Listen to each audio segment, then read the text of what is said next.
Have you ever wondered what the very first pyramid looked like? Forget the Great Pyramid of Giza for a moment and let's travel back in time.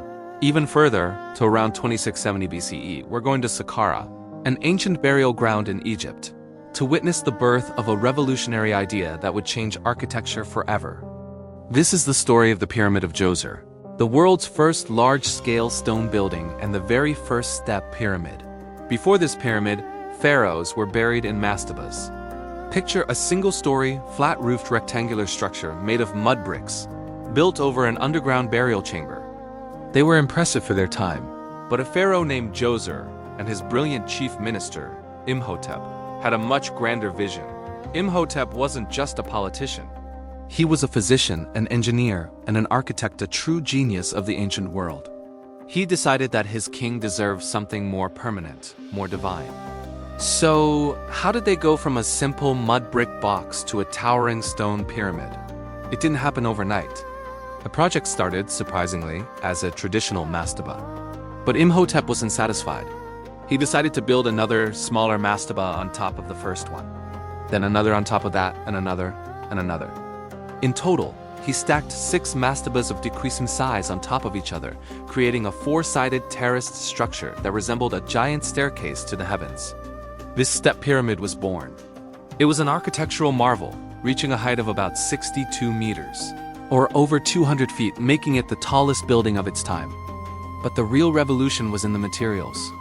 Instead of perishable mud bricks, Imhotep chose limestone. This was a monumental shift. Quarrying, transporting, and dressing thousands of tons of stone blocks was an unprecedented challenge. Think about the logistics.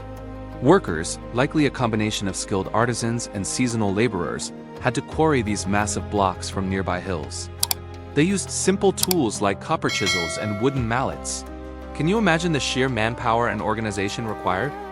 They would then transport these heavy blocks on wooden sleds, possibly over wet ground to reduce friction, all without the help of wheels or pulleys as we know them. Once at the construction site, the blocks, which were much smaller and more manageable than the ones used later at Giza, were lifted into place using ramps. Archaeologists believe they likely used a system of accretion ramps built against the sides of the pyramid, which were raised as the structure grew taller. It was a slow, painstaking process.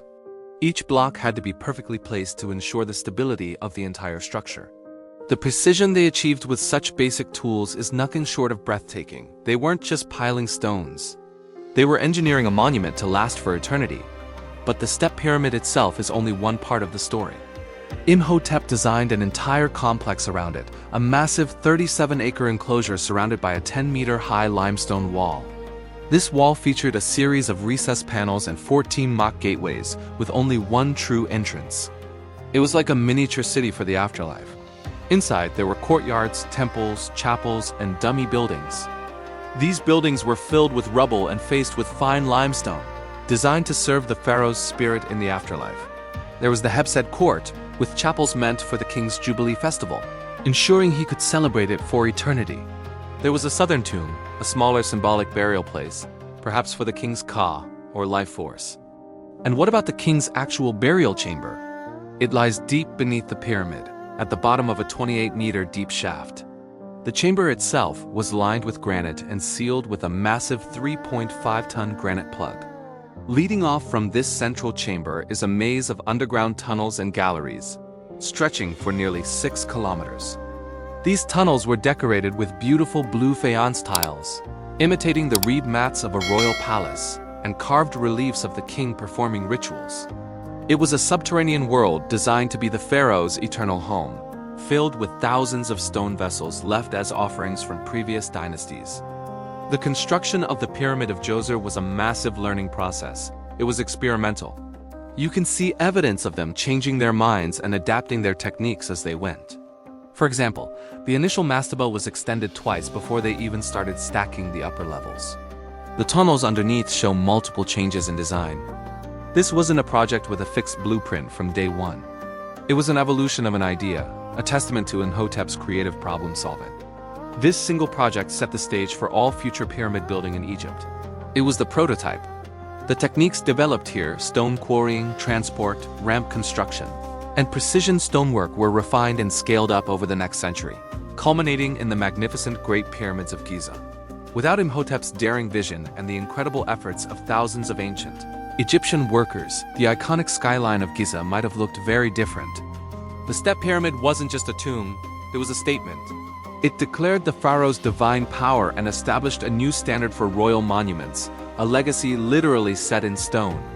So the next time you see a picture of an Egyptian pyramid, remember where it all began. Not with the smooth-sided giants of Giza, but with a revolutionary staircase to the stars at Saqqara, built by the visionary Imhotep for his king Djoser.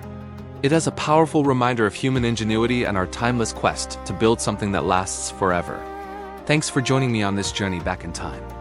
If you enjoyed learning about the world's first pyramid, don't forget to like this video, subscribe to the channel, and hit that notification bell so you won't miss our next adventure into the ancient world. See you next time.